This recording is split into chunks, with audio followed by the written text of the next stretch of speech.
Egunon, txikiz. Zer moduz zaudete, zer moduz doazte azkena? Beitu zenbat egun. 38, 38. Egun pilo bat, oso ondo. Aizue, atera zineten atzo zarat ateratzera balkoietara edo lehioetara? Bai, ez da? Bueno, haber lortzen dugun barkera irtetzea. Bestela supermerkatuan ezin izango dugu jolastu, ez da? Bueno, laguntxoak, badakizuen honen urte betetzea da gaur. Lina! Zorionak, pitxin, zer moduz, bizkotxoa egin beharko duzu gaur. Aizue, nerearen gelakoak, marrazki polit-polit bat egin beharko diozuen Linari. Gero bueltatzen garenean eman ahal izateko, bai? Bueno, Lina, oso ondo pasa eta asko maite zaitut, faltan botatzen zaitut, zuri bebai, bale? Bueno, laguna, prestatuko gara ipuina entzuteko? Gaur, ardi baten ipuina ekarri dizuet. Bagoaz? Venga, begiak ondo ireki, itzi, ireki, bestela ez dugu ezer ikusiko, belarriak ondo garbitu, ilea belarrien atzetik, ahoa ondo ireki, bale, ikusten dugu, entzuten dugu, eta izili jaude? Venga, bagoaz. Beitu arditxoa, juhu! Badakizuenela deitzen den ipuina? Arrautza bat txitatu zuen ardia. Arraroa, ez da? Ardiek ez duti arrautzik jartzen. Jarri ez, baina igual txitatu bai, ikusiko dugu. Venga, badakizuet zer den txitatzea, ez da?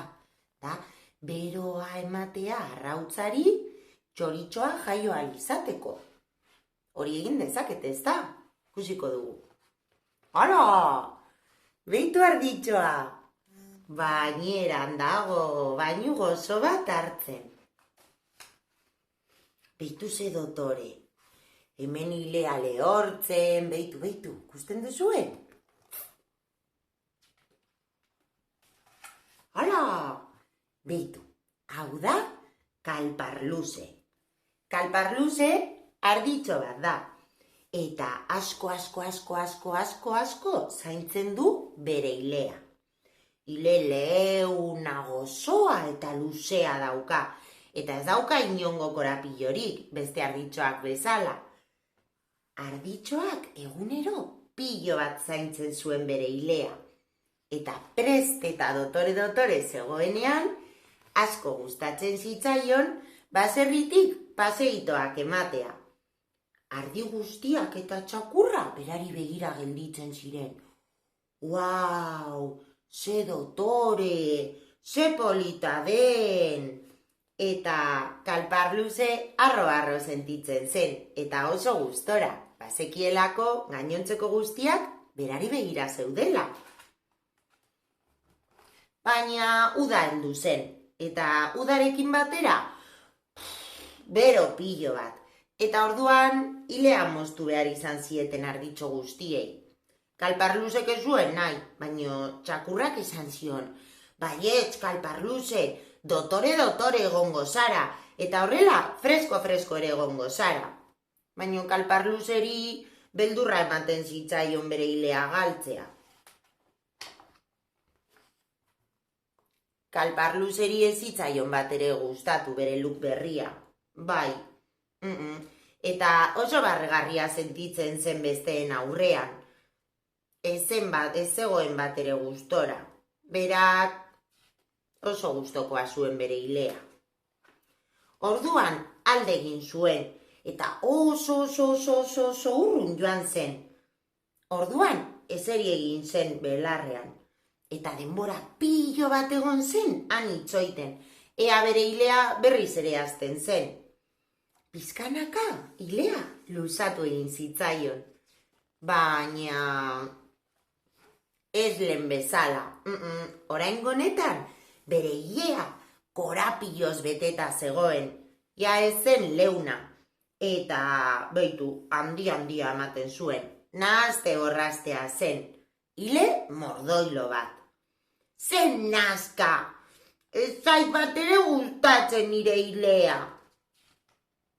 Kalparluze triste zegoen.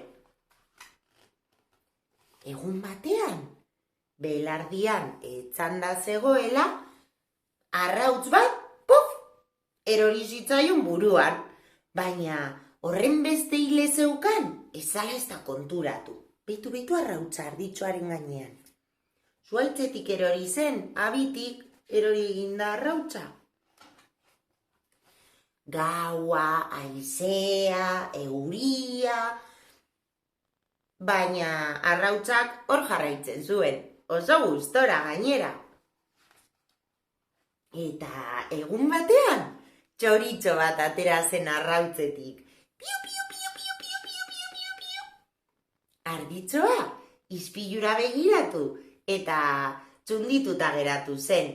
Txoritxoa asko gustatzen zitzaion eta lagun oso onak egin ziren.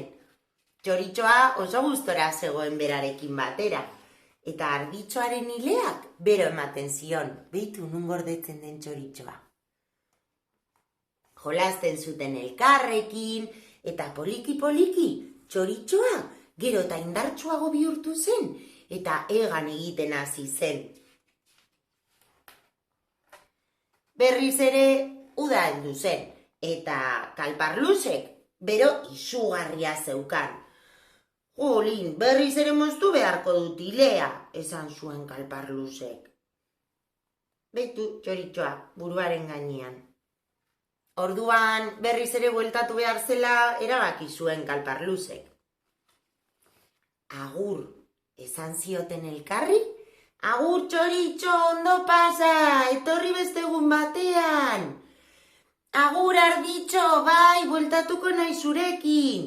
Eta txoritxoa, egan joan zen mundua ezagutzera. Kalparluse berriz ere, bere lagunekin bueltatu zen, hilea moztera. Han, txakurra zegoen. Kalparluseri, ja, ez zitzaion inporta bere hilea ez izatea gozoa eta leuna. Eta hilea moztu zuen. Oso gustora zegoen berriz ere bere lagunekin batera. Eta ja, ez zitzaion inporta bere hilea horrelakoa izatea. Badakizu zer? Nahiago zuen bere hilea handia korapilatzua izatea. Eta hala izan zen.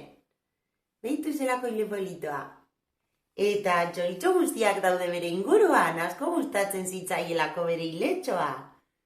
Eta hala bada, edo ez bada, zar dadila kalabazan, eta atera dadila zuen etxeetan. Gustatu zaizu ipuintxoa? Bai, Joline, ze polita ez da. Kalparluseri ez zitzaion asko gustatzen hasieran bere hilea, baina gero konturatu zen, txoriei asko gustatzen zitzaiela, eta lagun oso politak egin zituela. Badakizue zer egin dezakezue? Seguro, etxetik kotoia izango duzuela. Bilatu dezakezue kotoia, arditxoa, amatxo edo aitatxoren laguntzarekin margotu edo anaiarreben laguntzarekin. Eta Kalparluze bezala, kotoiz, gorputz osoa bete. Egiten baduzue gero bidali argazkitxo bat, bale, nik ikusteko.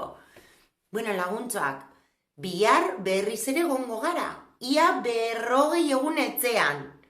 Wow, hau ospatu beharko dugu, bukatzen denean. Bueno, laguntzoak, musu erraldoi bat, Lina, oso ondo pasa, eta ea laizter ikusten garen, bale? Agur, agur!